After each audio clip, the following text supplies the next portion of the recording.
In the middle of the crisis created by Hiss and the Inchoate World in the Sephra Island, the crew goes on a journey to find one of the hooded figures and learn more about the Arcarum Primal Beasts. Each encounter will lead the captain into a very different story. Today, let's talk about the lore of Fraux, evoker of the devil.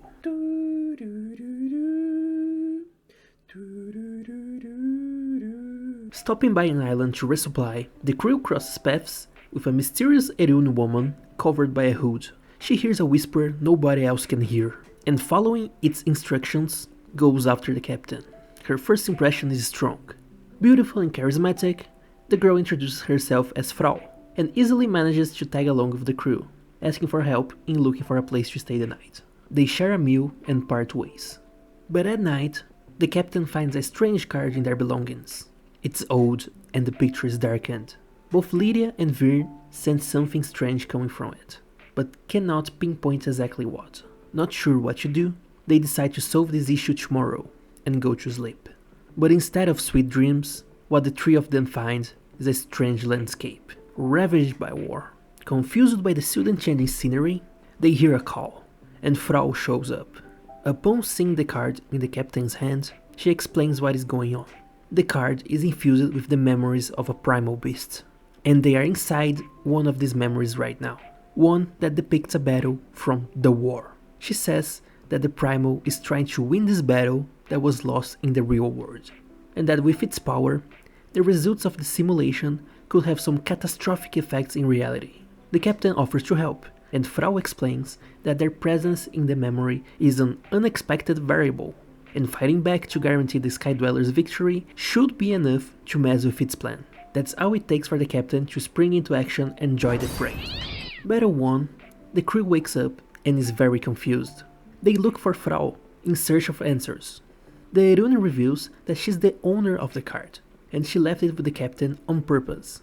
She starts the explanation by talking about the primal beasts. It's collecting memories with the goal of creating a new world. This is the part where the timeline gets messy. Since the evokers were released before the conclusion of the Arcarum plotline, they have to explain stuff we technically already knew. Also, I guess they didn't really notice the hood she's wearing.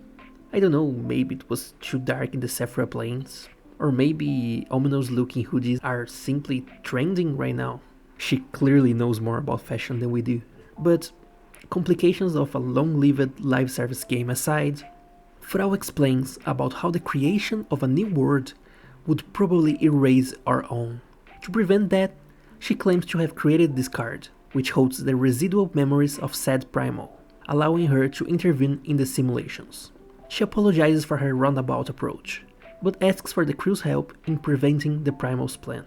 Vir does raise a good question though. Why did Frau pick the captain? Seemingly at random. Her answer is that she has a good eye and saw their experience, that and woman's intuition. Agreeing to help, the instructions are clear. Hold the card, get transported to the memories of the war, and keep frustrating the plans of the primal. Their strategy meeting is interrupted by a commotion in the restaurant of the inn. They go check, and a robber is holding a kid hostage, demanding money. Frau accepts switching places with the kid as a hostage, and uses this opportunity to turn the table on the robber and immobilize him on the floor. The powerful demonstration of martial prowess shows light hints of cruelty, which urges Lydia to ask her to stop. As if coming back to her senses, Frau loses the grip and simply says, "You are all too kind." The situation is handled, and the crew gets ready for the work ahead, not without some curiosity about the strength shown by the girl. During one of the crew's various incursions into the memories, Frau looks over them from far away, talking to the redstone in her necklace. Everything is going according to her plan, it seems, and there's an eerie happiness in her voice. She calls the captain utterly pure and recalls someone, before going off about useful data and leaving the memory. During another incursion, Frau is once again stalking the crew while spouting a creepy soliloquy when a stray monster reaches her. Unfazed, she simply explodes the monster with fire. This triggers a flashback to her childhood home. Ostracized by her neighbors and peers, Frau always lived a life of solitude. She was born with both beauty and power. which made her the target of envy and desire from everyone around her. She didn't take it to heart at first though. Even if everyone hated her, she still wanted to show her kindness to the world. But only a single person seemed to look past her facade. Back to the present, the crew is kind of tired of all the battles. This has been going on for quite a long time by now. They are worried, since despite their best efforts, the power Lydia senses from the card is only growing stronger. They mean to look for Fraux to get answers, but the captain starts to hear a voice in their head. Don't you wish to know the truth? Asks the eerie voice, that sounds more like a chorus than a singular entity. On another side of the memory, Frau senses that the awakening of the card is near. This triggers yet another flashback. Her friend, her only friend, the only one who understood her, she left. This left her devastated. The envious and the lustful around her took this opportunity to bear their fangs upon the Erun girl. On this moment of vulnerability, the moment where she was at her lowest and had lost the only guiding light of her life, a whisper blew into her ear, a sweet voice, one that sounds more like a chorus than a singular entity. You did nothing wrong, it says. Despite her efforts to love everyone and show kindness to everyone, she was hurt. The voice urges her. She was strong. There was no reason to let anyone hurt her again. She just had to use the gift she was born with. She just had to burn everything away. Back to the present, the crew finds Frau while she was deep in thought, and ends up listening to her evil monologue. This exposes her true plans. The fighting inside the memories were actually helping the Primal Beast, and not stopping it. Thanks to the captain, she can fully summon the devil and override the world.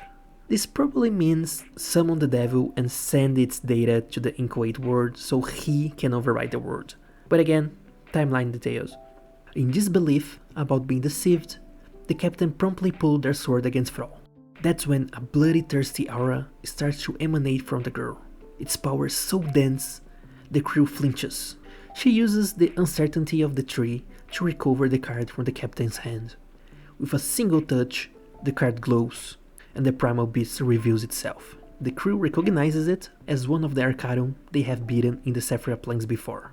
It's the devil. The situation seems dire. They were not sure they could deal with Frau herself, let alone her and an Arcarum at the same time. It comes as a shock to everyone when, instead of fighting together, the Arcarum pierces through Frau's chest with its claws, repeatedly tearing her apart. I bestow upon you a destiny of annihilation, the Arcarum says over the girl's unmoving corpse, and attacks the crew. A fierce battle against an empowered the devil plays out, with the captain managing to secure victory. They are transported back to reality and find a battered Frau on the floor, barely holding to life. Everyone is worried about her, which in return greatly disturbs the girl. She does not understand why they would care after all she did. Vern points out that they don't have a reason to fight anymore, as the Arcarum was defeated. She says the wish to destroy the world was her own. She wanted to eliminate herself and all those who did her harm. She was wounded by this world's hatred, neglect, hostility, jealousy, greed. The devil promised her a new world that couldn't hurt her. She knew it was probably just empty words, but she accepted its call regardless. Seeing as the crew was now willing to finish her off, Frau slowly gets up to her feet and prepares to depart, leaving Lydia with one piece of advice. Now that she absorbed the devil's powers, it would try to deceive her. Fight back against that temptation, are her parting words. Some time passes by, and the crew is moving on with their lives. But a random encounter with a fortune teller in the streets makes Lydia think about Frau again. She still thinks that they could reach an understanding, and wants to meet her again. The captain suggests asking the devil for information about Frau, and Lydia summons the Arcarum. With their pact not completely broken, you can still sense her soul and leads the crew to her. What they find in a deserted place is simply a husk of her former self. On the outside, she is still the cheerful and beautiful girl, but her eyes are lifeless and clouded. The crew's kindness seems to spark something in her, and she decides to share what she knows about the Arcarum. All the pieces finally start to fall into place. We learn that the Arcarum were created by the Inchoate World, and they are forced to obey its master in his mission of creating a new world. But the devil speaks up for the first time, interjecting that it's no longer bound to the Inchoate World. Apparently, completing the pact with Fraux by managing to be released from the card connected it to the evoker, overriding the control of its creator. Now that it's free, the devil is pissed about being controlled and wants to beat the shit out of its former master. But for that, it needs Fraux. The Arcarum are special primal beasts, and they require a vessel in the real world, an evoker. Without its pact bearer, the devil would soon disappear. Seeing how the captain wants to help the devil to stop the Inchoate World machinations, Fraux hopelessly resigns herself to tagging along, since she is needed as the Primal's vessel. But Lydia is not about to take this gloomy girl into her ship. She wants to see and talk to the real Fraux. She wants to be friends with the real girl that is behind all of these walls she built around her heart. She's turned off at first. She has seen how this plays out way too many times. But upon looking at the captain, the sheer goodwillness in their eyes makes the girl remember her one and only friend from the past. Holding it to her heart one last sliver of hope, betting everything on this one hunch that the captain and the crew would be able to understand the real her, just like that one friend once did, she opens up and reveals her innermost desire, to find and see that one friend again. She will join the crew, not by obligation, but to look for her precious friend. Fraux renews her pact with the devil and embarks on the Grand Cipher. While they want to stop the Inchoate World, the crew do not exactly have a way of going back to the replicated world right now, so they keep on adventuring in the meantime, now with Fraux by their side. On one morning like any other, after some teasing from the devil, Fraux tells the crew about her hobby of making scented oils, and invites everyone to an incursion into the mountains to gather some materials. Nothing really exciting happens in this entire Tales of Arcarum, to be honest. Fraux does some parkour and talks about perfume, and that's about it. The biggest takeaway from this event is not explicit said, but in between the lines. This girl had such a traumatic life that her innermost desires are to simply go out and have fun with her friends, to interact with people who allow her to have a genuine smile on her face. Fraux suffers from not having a very developed backstory, so little snippets like this are important to set her as a character. What follows is the cracks in the sky and the miiiiight's invasions, as told in the Arcarum plotline. We finally have a way back into the replicated world, and with Fraux by our side, we advance to fight the mastermind. Upon reaching the Inchoate World, Fraux and the devil step up to fight, but the old master of the Arcarum uses his authority to deactivate the traitor Primal. The evoker cries in search of an answer from her Arcarum, but to no avail. She loses her will to fight, and the Inchoate World uses this opportunity to launch a powerful attack, engulfing the entire replicated world into his light. Fraux refuses to run, however. She sticks to the remnants of the devil. The captain tries to reach out to her, saying that she still has to fulfill her wish of finding her friend. But Monica prevents a bigger loss by knocking the captain unconscious and dragging them out of the attack. When they wake up, the Inchoate World has been growing and is already the size of an island. Meanwhile, Fraux finds herself in a daze and wakes up in her childhood home.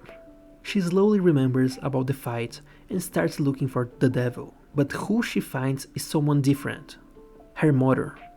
The encounter is too shocking for her to handle, and her mental state relapses to the worst she's ever had. She goes back to living her old life of deceit and hopelessness, one where she puts on a facade in the hopes of finding acceptance. In one of these encounters, a pretentious man comments about a girl named Rios, and hearing that name sparks something inside Frau's mind. That was the name of her one and only true friend. Her mind is transported to a field of flowers, a place where she used to visit with her friend Rios, who was right beside her. Happy beyond belief, Frau spends a lovely afternoon with her friend, gifting her a hairpin. But at the end of the day, the girl and her surroundings start to distort, engulfing everything into darkness. Once again, Frau's mind is transported to another place. She sees a grow-up Rios, and that makes her realize the afternoon she just spent was actually a distant memory, and not the present. The apparent happiness in Rio's demeanor brings yet another wave of despair to Fraux. As if to cement her demise once and for all, her surroundings change to the Grand Cipher, where she sees the crew also giving up on her. On the verge of giving up, she hears a voice, one that sounds more like a chorus than a singular entity. In that world where everyone had abandoned her, the devil reaches out its hands and tells her the truth. All she has seen were merely a fabrication of the world. The crew fought to befriend Fraux's real self after all. These matter-of-factly spoken words from the Arcarum are the reminder that the girl needed to stop herself from drowning in the spiral of despair. She finally breaks free from the world's illusion. By overcoming the obstacle set by the enemy, Fraux seized a portion of the Inchoate World's power through her pact with the Arcarum. This gives her a new look and some control over the godlike power he exerts inside the replicated world. With this, they can fight back. The Inchoate World is actually pushed back by the combined might of Fraux and the devil. Upon realizing what happened, he ejects the two out of the replicated world, sending them on a free fall. But, well, the devil can float, so it easily catches Fraux in one of its hands. The Grand Cipher soon approaches, and the evoker is reunited with the worried crew. They prepare to go back inside the sphere and end the world once and for all. Fraux is going to fight to free the devil from its hatred. Upon reaching the Inchoate World again, he sees the defiance of the crew as the final trial he must overcome to become the god of the new world. Fraux isn't taking any of his shit though, and the final battle begins. After beating the Inchoate World in the replicated sandbox with Fraux in your party, the false god is defeated once and for all, and Fraux is free to fulfill her own wishes. She tells the crew about her friend, Rios, and the past they shared, about how Rios was the only one who treated her like an ordinary girl, despite everyone else treating her with all kinds of negative emotions, about how one day she vanished, and how she couldn't be sure it wasn't her fault. That's why she wants to meet her. On a day like any other, the crew is on an island where a troupe of traveling performers has just arrived. The festive mood of the town uplifts everyone's spirits when Fraux hears a familiar humming in the air. Following the voice, Fraux rejoices when she realizes the singer is none other than her long-lost friend. But her reunion is interrupted by a woman. This woman is the leader of the troupe, and she tells the crew the story of how Rios ended up with them. The girl was found as the sole survivor of a carriage accident, but upon learning about her parents' death, her heart and mind ended up broken. Completely and utterly hopeless, the girl was merely a hollow husk, who would sometimes hum a song. All the woman knows about Rios is what she learned from a diary. Their family hushed out of the village at night after being terrified by the coming of the devil. Worried about the impact that Fraux could have on the already fragile mental state of Rios, the troupe madame asks her to keep her distance for now. Devastated at first, Fraux thinks back to what the woman said to her, and summons the devil to question it. Was there a Arcarum that appeared to Rios' parents that night? The Primal calmly answers that it was. For Fraux's power to reach its zenith, she had to know true solitude. That's why it made her go away. This revelation caused an explosive reaction from Fraux. You are given two choices, to use power or to use restraint. You might have noticed how you cannot skip this episode. As with every evoker, one of the choices leads to a bad end, and the other to the true end. If you choose to use power, Fraux lashes out on the devil, who retaliates, killing her. That's the bad end. If you choose use restraint, Fraux controls her impulses and simply demands answers from the devil. It confirms that he had no direct participation in the accident. Fraux understands that it was merely a coincidence. Her connection with the devil can tell her that much, but that does not turn the situation any better. She's frustrated, she's angry, she's anguished at herself. In the end, the devil did what he did because of her power. It's all her fault. She shuts herself in her room for several days. When she finally emerges from her seclusion, Frau asks for a favor from the troop madame and the captain. She wants to leave the crew and take charge of caring for Rios. It's a heavy talk, but Frau's genuine love for her friend comes through to the madame, who accepts. But once again, Lydia intervenes. She doesn't accept parting ways with Frau. The crew offers to have both of them stay at the ship. Frau is taken aback at first, not wanting to impose, but Lydia slaps some sense into her. They are friends after all. Happy with the conclusion, the madame offers a parting gift, a tarot card of the devil. When reversed, it means recovery. Frau then shares how her relationship with the devil is. It has no emotions, so getting mad at it would not matter. She cannot have a sentimental argument with it. That's why she cannot blame it. Frau found this distance kinda refreshing, since she had people trying to impose on her all her life. The only emotion the devil ever had was hatred towards the world. So, now that this is also gone, she would like to find a new emotion for it to explore. That issue solved, everyone goes to pick Rios up on a field of flowers she usually visits. Upon arrival, Frau shows her dear friend the hairpin she gifted her in the past. When she puts it on her friend's hair, a strange but faint red glow shows up from the accessory, one that only Lydia can notice. And then, Rios wakes up. Frau is beyond happy with the miraculous recovery, and she flashes a smile amidst her tears. With one last narration, we see the devil giving us a wink, its eyes locked on its pact bearer. This is an ending that I would personally point as open to interpretation. Did Rios just magically recover from her trauma through the power of love and friendship? I don't think so. The game is very on the nose with the indications that the devil did something. But what exactly? Did the devil use its power to recover Rios' psyche? Or did it use its power to create a fake Rios, simply with the goal of moving Frau towards her new zenith?